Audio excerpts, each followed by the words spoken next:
ஒரு உணவுப் பொருளை சாப்பிடும் பொழுது அந்த உணவுப் பொருளான சுகர் ரத்த சர்க்கரை ஏறாமல் சாப்பிடுவதற்கான 5 டிப்ஸு. இதில் 5வது டிப்பை கடைசியை கவனிங்க. ரொம்ப சுவாரஸ்யமான ஒரு டிப்பு. வாங்க வீடியோக்குள்ளே போகலாம்.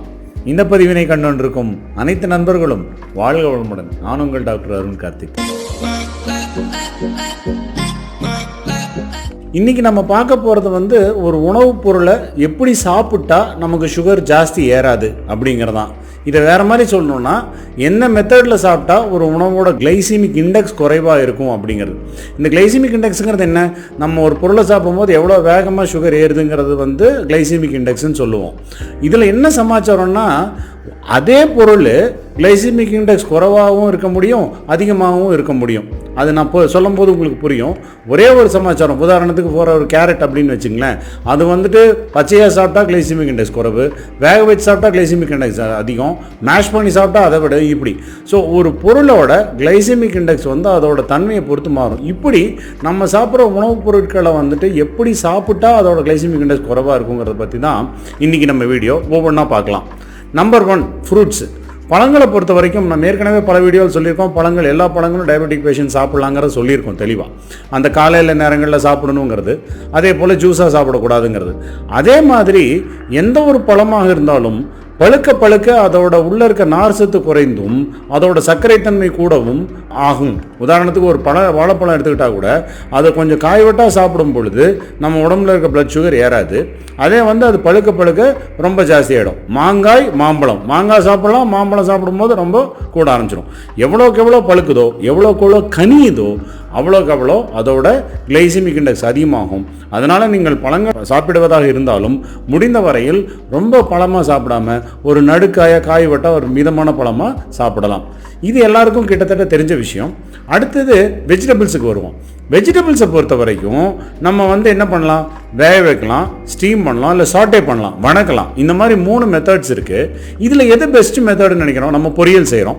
இப்படி நம்ம பொரியல் செய்யும்பொழுது இருக்கிறல மோசம் பாயில் பண்ணுறது. பொரியலில் காயெல்லாம் போட்டு கொஞ்சம் தண்ணியை விட்டு அதை கொதிக்க வச்சு அதை வேக வச்சு மசிச்சு கொடுக்குறதோ, இல்லை வேக வச்சு சும்மா சாப்பிட்றதோ கிட்டத்தட்ட உள்ளே இருக்க ஸ்டார்ச் எல்லாம் பிரேக் டவுன் பண்ணி நிறைய குளுக்கோஸாக மாற்றிவிடும். ஸோ அதை சாப்பிடும் பொழுது நம்ம சுகர் கொஞ்சம் வேகமாக ஏறும், அதிகமாக ஏறும். அதே சந்தர்ப்பத்தில் நம்ம அதை ஸ்டீம் பண்ணோம்னா, அதாவது அடுப்பில் ஸ்டவ்வில் வைக்கிற மாதிரி இந்த இட்லி சுடுற மாதிரி ஸ்டீம் பண்ணுறது, மேலே வெஜிடபிள்ஸை வச்சு கீழே சுடு தண்ணி வச்சு ஸ்டீம் பண்ணோம்னா நமக்கு அதை விட கொஞ்சம் கம்மியாக, அதாவது நம்ம நியூட்ரியன் கிளாஸ்ன்னு சொல்கிற நியூட்ரியன்ஸும் பி காம்ப்ளெக்ஸ் மாதிரி நியூட்ரியன்ஸும் மிச்சமாகும். அதே சமயம் நமக்கு அந்த கிளைசிமிக் இண்டெக்ஸும் இந்த முழுசாக தண்ணியில் போட்டு வேக வைக்கிறதோட ஸ்டீம் பண்ணுறது எப்போவுமே பரவாயில்ல. அதை விட பரவாயில்லைங்கிறது என்னென்னா, நம்ம வழக்கம் போல் போட்டு வணக்கிறது.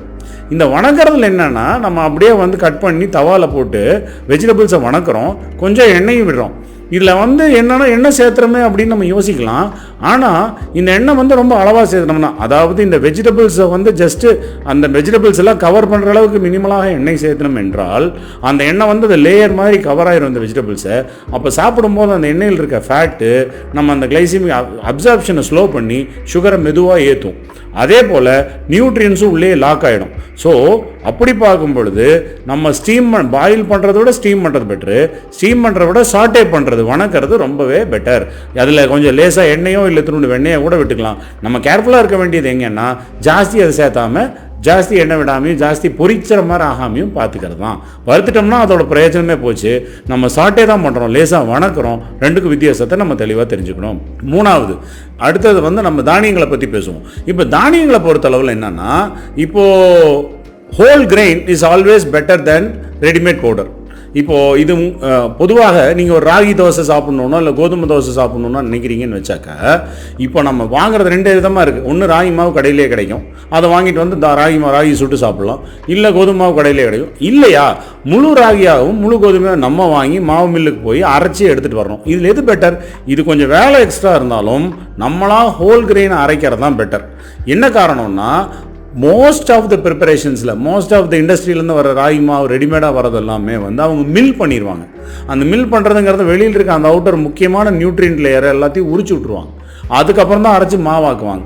ஏன்னா அப்போ தான் டேஸ்ட்டும் நல்லாயிருக்கும், அதே சமயத்தில் சீக்கிரமாக அந்த வேலை முடியுங்கிறக்காக அதை செய்வாங்க.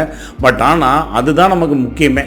அந்த பிரான்னு சொல்கிற தவிடு, அந்த தவிடு உள்ளே சேரும் பொழுது தான் அதோட நார் சத்தும் கிளைசிமிக் இண்டெக்ஸும் குறைவாகும். ஸோ அதனால் வந்து நீங்கள் ஒரு கோதுமை தோசை சாப்பிடணும்னு நினச்சா கூட கோதுமை வாங்கி கரைச்சி தோசை சுடுறதை விட நம்ம கோதுமையை அப்படியே கோதுமையாக வாங்கி அந்த கோதுமையை வந்து நம்ம வந்து அரைச்சி சாப்பிட்றது எப்பொழுதுமே பெட்டர்.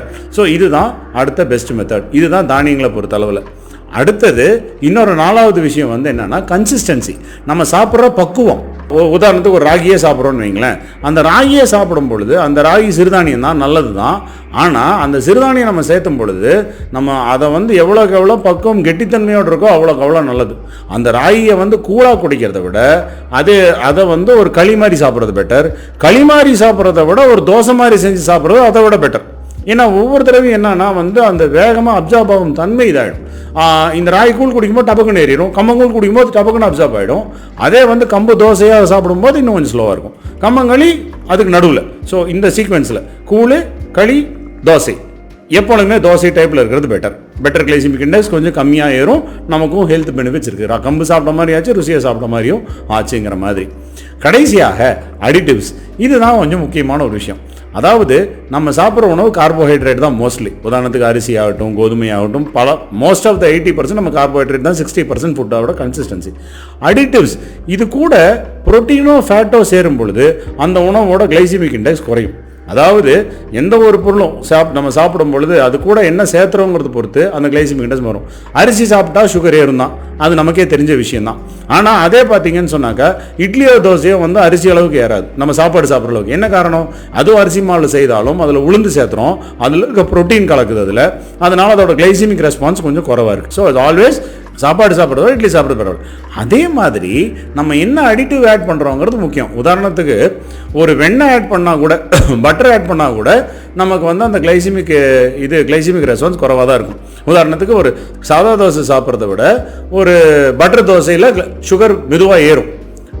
சாதாரணமாக ரைஸ் சாப்பிட்றத விட நெய் விட்டுக்கிட்டால் இன்னும் மெதுவாக ஏறும். கரெக்டு தான். ஆனால் என்னென்னா அதில் வந்து என்னென்னா கிளைசிமிக் லோடு மொத்த கிளைசிமிக் இண்டெக்ஸ் அந்த பொருளோடு குறைஞ்சாலும் அந்த டோட்டலாக சுகர் ஏறும் தன்மைங்கிற கிளைசிமிக் லோடு அதிகமாகும். இது வந்து ஒரு கார்போஹைட்ரேட்டோட எண்ணெயோ நெய்யோ மாதிரி, பட்டரோ நெய்யோ மாதிரி ஃபேட்டு சேரும்போது. அதுவே ப்ரோட்டீன் சேரும் பொழுது நமக்கு பெனிஃபிட் தான் ஆகுது. ஏன்னா ப்ரோட்டீனோட கலோரி அளவு ஃபேட்டை விட கம்மி. ஸோ இப்போ ஒரு தோசையை சாப்பிட்றத விட பட்டர் தோசை சாப்பிட்றதுல சுகர் மெதுவாக ஏறும்னாலும் நிறைய ஏறும். அதே ஒரு தோசை சாப்பிடும் பொழுது சாதா தோசை சாப்பிட்றத விட ஒரு முட்டை தோசை சாப்பிட்டோம்னு வைங்களேன், அப்போ அந்த முட்டை தோசையில் இருக்கிற எக்கோட ப்ரோட்டீன் வந்து அப்சார்ப்ஷனை ஸ்லோ ஆகிறது மட்டும் இல்லாமல் அந்த ப்ரோட்டீன் வந்து கிளைசிமிக் இண்டெக்ஸை நல்லா குறைச்சிடும். நமக்கு ஹெல்த் பெனிஃபிட்டும் இருக்குது. ஸோ இப்போது 2 தோசை சாப்பிட்றத விட ஒரு முட்டை தோசையோ இல்லை 4 தோசை சாப்பிட்றத விட எக் ஒயிட் மட்டும் போட்டு ஒரு முட்டை தோசை மாதிரி செஞ்சு சாப்பிட்றது எப்போவுமே பெட்டர். அதே தான் இப்போ நீங்கள் ஒரு பிரியாணி சாப்பிடணும்னு ஆசைப்பட்டீங்கன்னா கூட வெஜிடபிள் பிரியாணியோட நிறைய சோயாபீன்ஸ் போட்டு சோயா சங்க்ஸ் போட்டு அந்த சோயா பிரியாணி மாதிரி சாப்பிட்றது ரொம்பவே பெட்ரு. நான்வெஜ் பிரியாணி சாப்பிடணுன்னா கூட நம்ம நான்வெஜ் பிரியாணியில் வந்து பிரியாணி சாப்பிடும் பொழுது அந்த பிரியாணியில் ரைஸ் கம்மியாகவும் நமக்கு பிடிச்ச மாதிரி பீஸ் ஜாஸ்தியாகவும் சாப்பிட்றது எப்போவுமே பெட்டர். எனக்கு வர பேஷன்ஸ் நிறைய பேர் நான் 2 துண்டு தான் எடுத்துக்கொண்டாக்கும், முடிஞ்ச அளவுக்கு அந்த குழம்பு தான் ஊற்றிக்குவேன், கிரேவி தான் எடுத்துக்குவேன், சிக்கன் கிரேவி தான் எடுத்துக்கொண்டு பீஸ் அளவாக தான் வச்சுக்குவேன் அப்படின்னு சொல்கிறது உண்டு. ஆனால் நிதர்சனம் என்னன்னா நீங்கள் பீஸ் நிறையாவும் ரைஸ் கம்மியாகவும் வச்சுங்கிறேன். ஸோ அப்போ வந்து என்னன்னா அந்த ப்ரோட்டீன் நமக்கு it is better for us than the carbohydrate. அந்த கார்போஹைட்ரேட்டும் ப்ரோட்டீனும் சேரும்பொழுது கிளைசிமிக் ரெஸ்பான்ஸும் பெட்டராக இருக்கும். இது நமக்கு நல்ல செய்தி தானே. அதனால் இது நமக்கு எப்போவுமே வந்து ஒரு பிரியாணி சாப்பிட்னோட பீஸ் நிறைய போட்டு சாப்பிடுங்க அப்படிங்கிறது தான் இது சொல்ல வரேன். ஸோ சுருக்கமாக சொல்லணும்னா பழங்கள் சாப்பிடவா இருந்தாலும் காய் வெட்டாக சாப்பிடுங்கள், காய்கறிகள் சாப்பிடவா இருந்தாலும் வதக்கி சாப்பிடுங்க, வேக வச்சு சாப்பிடாதீர்கள். ஒரு தானியம் வாங்கினாலும் முழு தானியமாக வாங்கி அரைத்து இதாக சாப்பிடுங்கள். ஒரு கூழாக குடிக்கிறத விட ஒரு தோசையாக சாப்பிடுங்கள். கடைசியாக ஒரு நான்வெஜ் ஃபுட்டு சாப்பிடணுன்னாலும் சரி, எந்த ஒரு ஃபுட்டு சாப்பிடணுன்னாலும் சரி, ஐதர் அதில் ஃபேட்டோ இல்லை ப்ரோட்டீனோ நிறைய கலக்கிறமாக இருப்பாது. ஃபேட்டுன்னா நெய், வெண்ணெய், இது போன்ற ஆயில், இது போன்ற ஆகாரங்களும். ப்ரோட்டீன்னு சொன்னாக்கா வந்து சோயா சங்க்ஸு இல்லை பீன்ஸு இல்லை சிக்கன், இந்த மாதிரி நான் தான் ஐட்டம். ஆனால் எப்போவுமே ஃபேட்டை விட ப்ரோட்டீன் பரவாயில்ல. ஏன்னா அந்த total glycaemic response, total glycaemic load வந்து நமக்கு குறையும். சுகர் ஏறுவது மெதுவாக ஏறியாலும் மொத்த சர்க்கரை ஏறுவது இதை விட அது பெட்டர். சாதா தோசை, அடுத்து பட்டர் தோசை, அடுத்து முட்டை தோசை, பெட்டர் சீக்வன்ஸில் வரணும்னா. புரியுதா நான் சொல்கிறது? இதுதான் நான் இன்றைக்கி உங்கள்கிட்ட ஷேர் பண்ண விரும்பின வீடியோ. இந்த வீடியோ பிடிச்சிருந்தா லைக் பண்ணுங்கள், எங்களுக்கு சப்ஸ்கிரைப் பண்ணுங்கள், உங்கள் சந்தேகங்கள் இருந்தால் கமெண்ட் செக்ஷனில் போடுங்க, நான் ஆன்சர் பண்ணுறேன், முற்படுறேன். வாழ்க நலமுடன்.